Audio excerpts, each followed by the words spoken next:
We'll be talking about the championship so far. We'll be talking about the best surprise.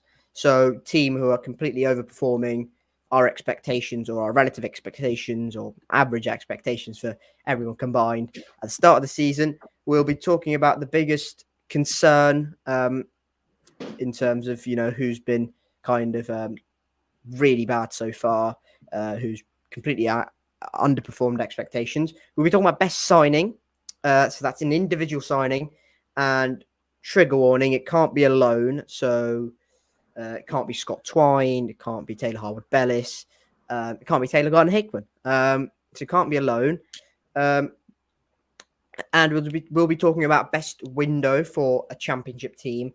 But that can include loan deals. So we can talk about, Stoke signing Luke McNally on loan, or Plymouth signing Luke Cundle on loan. So there we go. There are the kind of guidelines. If you want to get involved in the comment section below, once you've heard our opinions, of course, let us know. So, best surprise, and this is in a good way. Matiss, do you want to kick us off? Yeah, sure. So, we're 5 games in, international break, and yeah, that's that as well. We're 5 games in, so yeah, we're very early on. Preston at the moment, who are top of the table, could easily be 13th or 14th, and we'll be going in 5 games time. Oh, yeah, well, there we go. They've kind of been. Sorry, keep going. You've spoiled my my surprise there. Sorry. Yeah, so very early on, but a surprise to most would be seeing Preston undefeated alongside Birmingham, but they are sitting top of the table right now with 13 points, only stopped by Bristol City to not have that 100% record.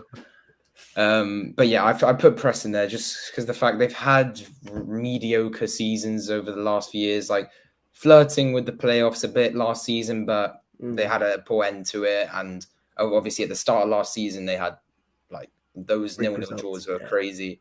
Yeah. But otherwise, I mean, looking now, it's just been really mediocre, around 13th, sometimes coming up to the top 6, but usually mid-table. So it's been a great start for them.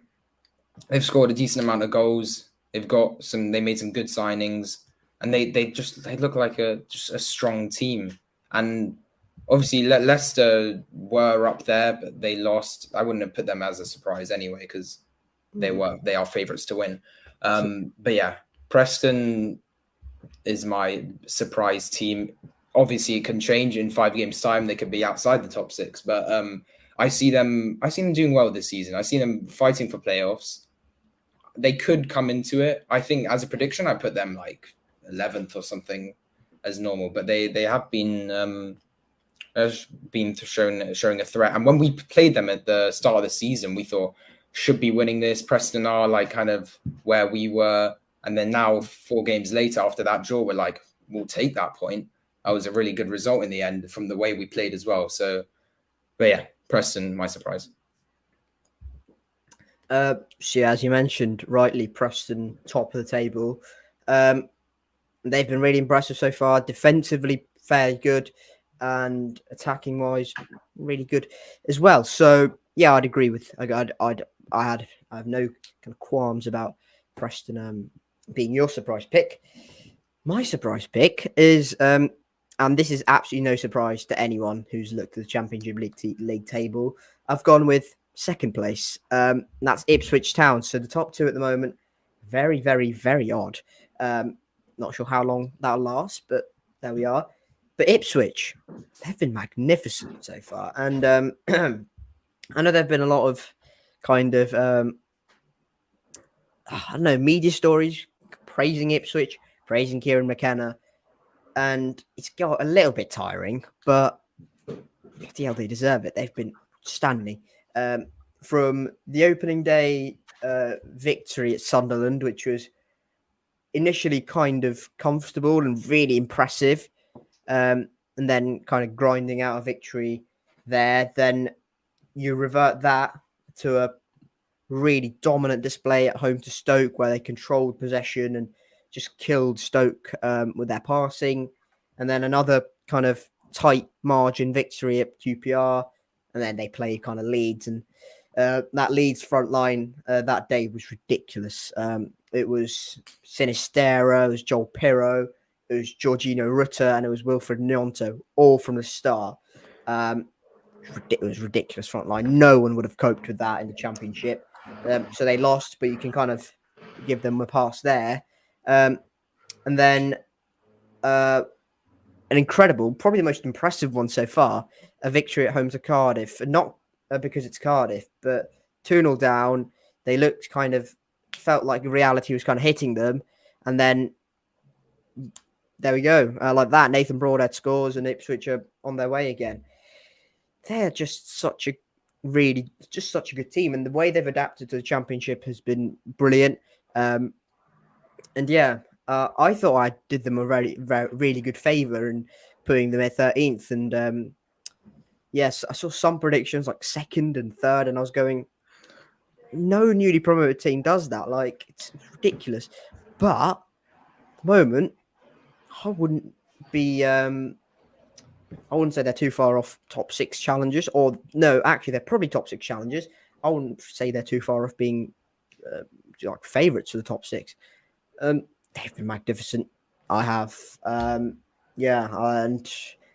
you've all heard this about Kieran McKenna so far. Brilliant young manager. He'll be at the top someday. Just a brilliant team. And yeah, hopefully that's kind of a blueprint for City going forward, because Ipswich kind of let go of their manager, Paul Cook, didn't they? Before McKenna, they kind of got rid of the old kind of safe pair of hands and got Kieran McKenna, who's this kind of young, kind of unknown quantity from Man United Academy, and they've just kind of grown from there. But yeah, Ipswich for me are magnificent and are my surprise package, but not really that surprised in a way. Another candidate, you've mentioned Birmingham, haven't you? Who've been magnificent as well. Yeah, obviously Birmingham, a lot of teams putting them a bit higher than they usually finish because of the takeover and stuff, but didn't expect they're still unbeaten as well right now. But yeah, they've had a great start to the season. Ipswich as well, just to mention on that. I remember looking at the Cardiff score, like the 50th minute, 2-0 down. I was like, oh, that's interesting. Half an hour later, they've turned the whole game around and they managed to get all 3 points there. But no, any League One side coming up to the Championship and performing like that, and really, you make a point there. And last year as well with Sunderland, well, they obviously made the playoffs as well after just getting promoted. The thing with Sunderland was they got off to a really good start, and then they kind of slowly just kind of drifted away into mid-table, and we all thought, oh, well, they're going to miss Ross Stewart. They're not going to have this main striker. They think they're going to just slide in. But all of a sudden, Tony Mowbray gets the real tune out of Amad Diallo and Jack Clark, and they kind of push. But this is not the same, in my opinion. Ipswich are far more stable, unless someone like Crystal Palace or someone in the Premier League who's kind of established, West Ham, for example, come and take their manager, Kieran McKenna. I don't see that happening. But yeah, go on. Yeah, and also they beat Rovers in the Cup, so always happy with that. So yeah, but yeah, I agree with you. Ipswich as well, I would say surprised. I put them very low down, around like 16th, 17th. So definitely regret that now, but still early doors. But I mean, it's an amazing start for them. Yeah, and also shout outs to Norwich and Hull, who both have kind of overperformed so far. I know that's a bit weird to say about Norwich, who've been champions 2 of the last 3 times they've been here. But yeah, relative expectations, they've had a very good start. Hull as well, good signings, and generally looked fairly good. We've talked about the best kind of team, a surprise team. Do you want to talk about the worst underperformers? You go first again. Yeah, so the only team that Ipswich lost to, ironically, is now my biggest flop of the season so far, which is Leeds. Only 1 win so far in the campaign. Just came back from the Premier League, of course, and they're sitting on 6 points in 15th, 3 draws, 1 loss. It's just poor, to be honest. And I think obviously there are problems, but as a Premier League side coming down, you have to, in a way, you have to bounce back. And they do have quality players as well, like you mentioned in that Ipswich game. Gnotto and Pirot and Sinistera. There are rumors of Gnotto moving to Bundesliga or something. I saw. I'm not sure if he's left Well, yet. Sinistera left on deadline day to go to Bournemouth on loan, and Oh yeah, I think Wilfred Gnotto stayed. So good news for Leeds, I suppose. Yeah. So yeah, but just all in all, it's just not a great start. They went out in the cup as well. That's not that important, obviously, but yeah, drew against Sheffield Wednesday, that wasn't a great game last Saturday. But yeah, Leeds overall, I think, have had a terrible start to the season, and their fans won't be happy. And there's not a lot of promise right now. They've got an away trip to the Den next Sunday, which is never easy, unless you have Harry Cornick with a long throw. But yeah. But yeah, so yeah, nothing more to say on Leeds. I also want to mention Watford as well. I thought they're sitting low, actually, only one win as well. Thought they've had a relatively poor start to the season. They finished relatively playoff contenders last season. They weren't really challenging too much. They kind of fell away near the end of the season, but since opening day, that 4-0 victory against QPR, and now they're below QPR, and they didn't score a goal until their 3-3 thriller against Coventry. So yeah, they haven't really had a great start to the season, but that can always change. Yeah, you're absolutely right. And both of them have been a bit poor so far, but I think Leeds will come good. I think Watford will come good eventually, but on the basis of so far, hasn't been great for either side. My biggest flop, and probably the obvious pick, is Middlesbrough. And look, they have been really, really bad. It's just been shocking because they haven't exactly. It's not like they haven't been scoring goals, because they have been scoring a meh amount of goals. They scored 2 against West Brom. They scored against Huddersfield. Actually, they haven't scored that many. Actually, I take that back. They haven't scored that many. They lost at home to Millwall on opening day. QPR, the most recent one, 4 they shipped at West Brom. They shipped another 3 at Coventry. They just haven't looked a shadow of the side that got into the playoffs last season and looked such a massive threat. And obviously, you can look at the fact that Cameron Archer's gone, Ramsey's gone, Giles has gone, Stefan has gone, Akpom's gone, and they haven't. It's not been the greatest of transfer windows, but they have signed some really good players. Sam Greenwood, Lewis O'Brien, Sonny Dieng, I really like. Morgan Rogers, I like. Sam Silvera's looked good so far. Emmanuel Lath, he scored at West Brom. So there are signs of improvement, but has not been great so far for Michael Carrick, and things must turn very quickly, otherwise he will be under serious pressure. And next up is Blackburn away. And Blackburn are kind of, again, a mid-table, solid championship side where they can get something at Ewood, will be very interesting. But then after that, they have a trip to Hillsborough, and then they're at home to Southampton, who may be still a little bit flaky. But yes, it'll be very interesting to see how they kind of cope and how they can improve from there on. That's the thing about clubs like Middlesbrough, when like Huddersfield did a few years back now. But when you get into that playoff spot and then you have like some loans and these crucial players who are really good for your club, and then you obviously don't make that like final step to get into the Premier League, and then these big names leave, and then you move down, and Huddersfield were down and about the relegation zone. And now Middlesbrough did have a bad start to last season as well. But yeah, I think they can improve. I don't see them getting relegated. Yeah, it's terrible. But when Millwall won away at the opening day, everyone was like, that's a result for Millwall. That's a really good 3 points. And then, the next 4 games showed that, Middlesbrough weren't really great at all. So I Yeah, do agree. And go on. no, I'm not.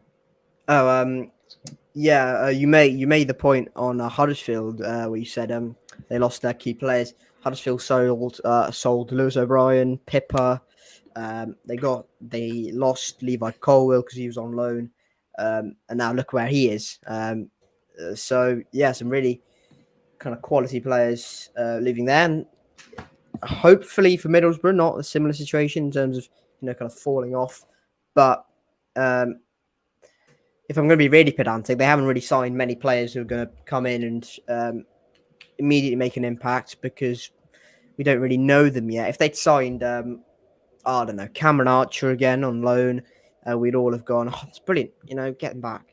Or it's just a really established kind of championship players, maybe be a bit more optimistic, but it hasn't been the case. We'll lighten the mood a little bit. We'll talk about best individual signing, and then we'll talk about the best transfer window for in terms of clubs. So, best individual signing. Should I go first, or do you want to go first? You go first this one. Take it away. Yeah. And weirdly, it's been for the team who the one I've gone for has been for the team who are top, and that's Will Keane. Now, Will Keane for a sign for Preston for, again, reportedly around 100 grand, which so far, even if he finishes the season on 5 goals, is a pretty decent return. But he won't finish on 5 goals. In my opinion, Will Keane will score a lot more goals.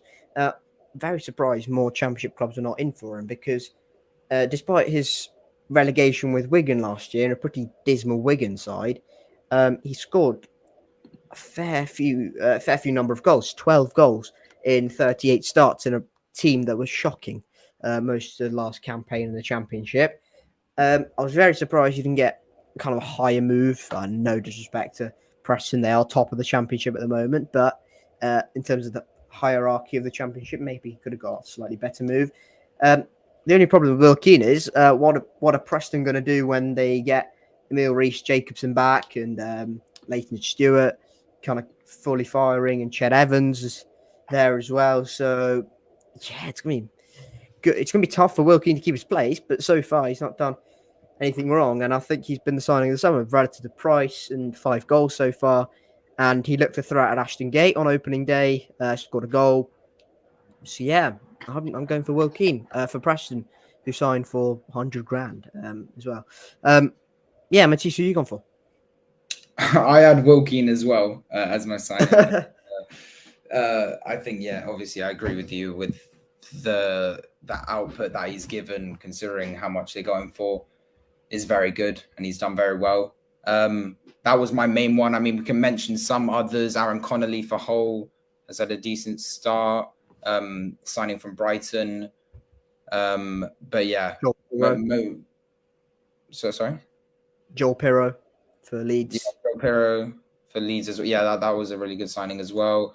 But yeah, mostly Will Keane. I mean, some signings that what's his name? Yeah, Jerry Yates went to Swansea. He hasn't had he has kind of a mediocre start, but no, mainly Will Keane, I say, is a standout player who's performed after Wigan went down. Yeah, so we both agree on Will Keane. So from all the championship signings, we've landed on Will Keane. There we are. Anything lands on his head, bloody hell, he'll head anything. So scored against us as well. Yeah, it was a good finish as well, to be fair. It wasn't great from our defence, to be fair, but it's a good finish. Yeah, so there we go. We both agree on Will Keane. There's a coincidence. Nice surprise there. We haven't really talked about. We didn't talk about best signing before the recording. So there we go. Best window. Now this. We didn't include loan players in the best signing. The best window, we will allow loan deals and kind of how they make up the squad. So we can talk about, players coming in from the Premier League to add extra quality into some certain clubs. Who have you gone for best transfer window?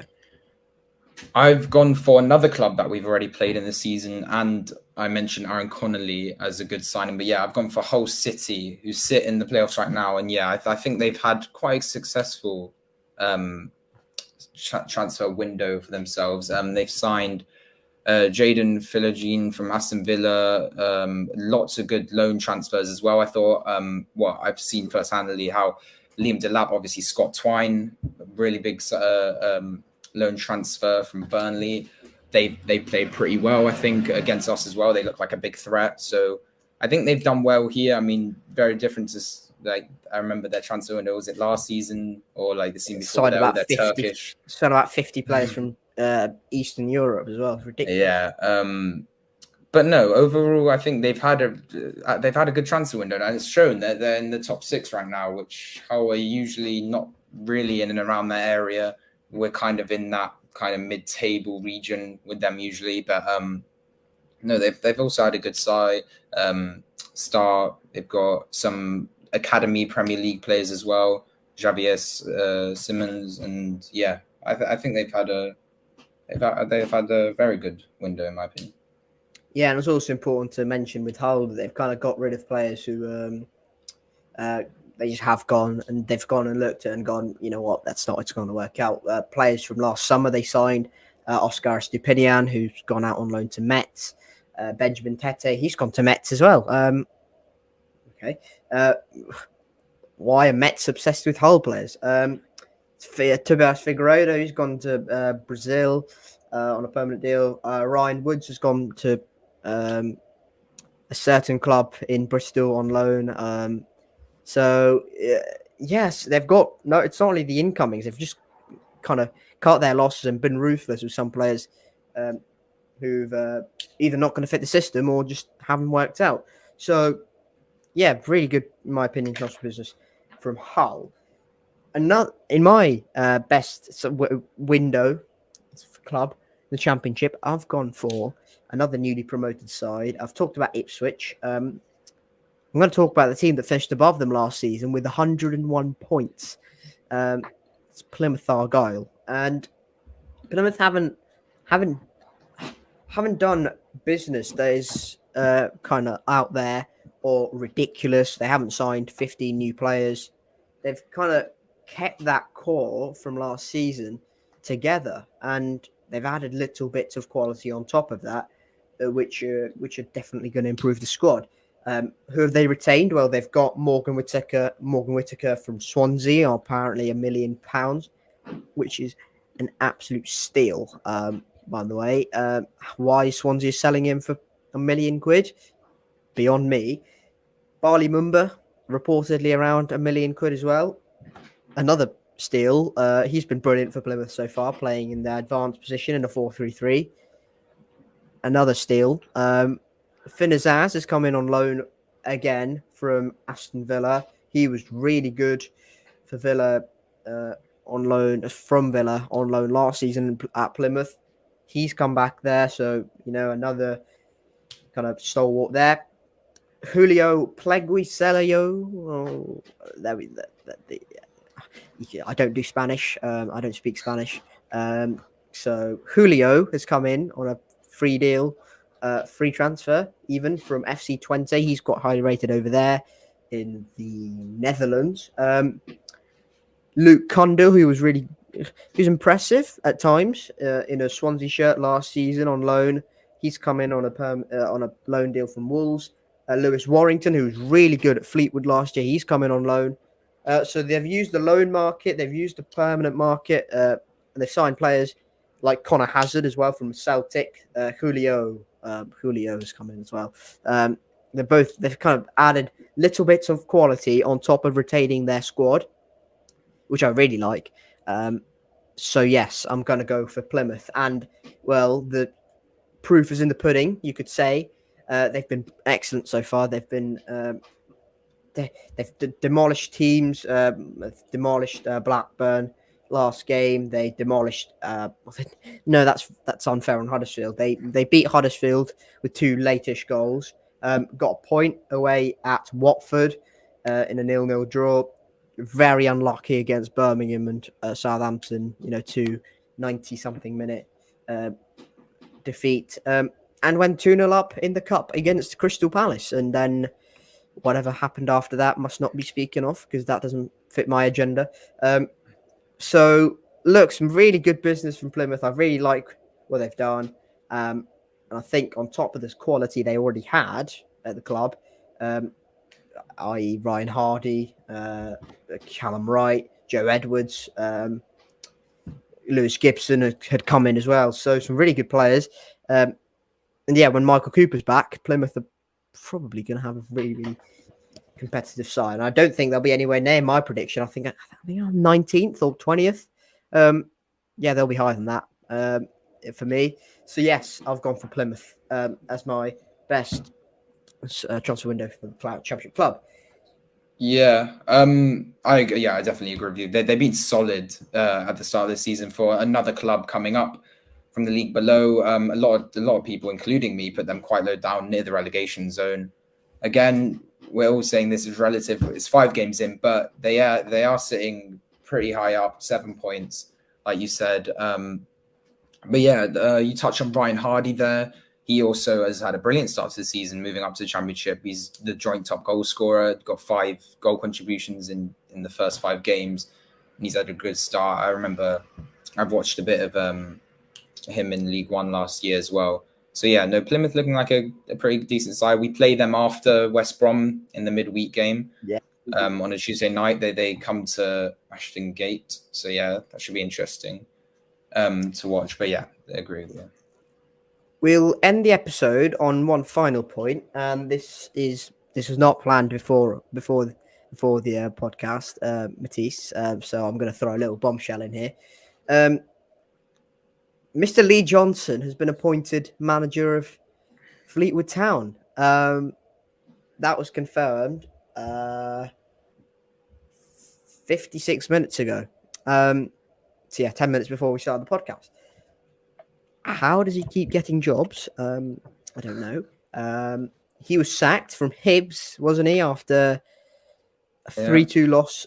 3-2 loss at home to Livingston or something like that, some club like that. No disrespect to Scottish football, but probably some club who are a bit shit. But look, Lee Johnson, great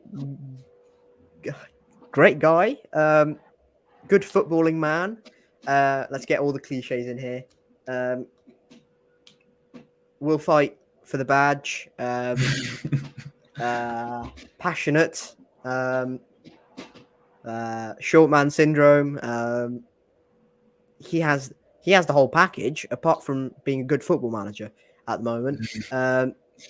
No, I kid. He was a good manager for us, and I'm kind of.